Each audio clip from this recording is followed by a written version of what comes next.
Hi, it's Hector Diaz. In this video, we're going to talk about the importance of a pricing strategy and pricing your home competitively.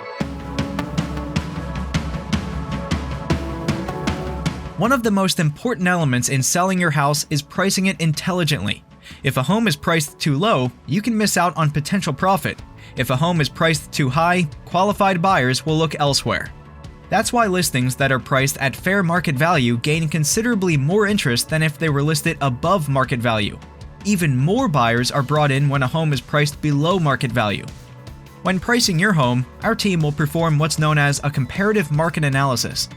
We will take several aspects into consideration, such as the details and upgrades of your home, the square footage, year built, current market conditions, as well as similar homes in the area to determine the market price. Other aspects could make your home more desirable, such as its layout, where it's located on a street, its proximity to popular amenities or landmarks, and so on. In the next video, we'll discuss how we will use these marketing resources to strategically advertise your listing directly consumers are looking the most, on their cell phones.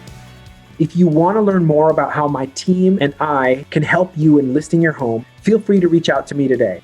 Give me a call, text, or send me a private message below. Thanks for watching.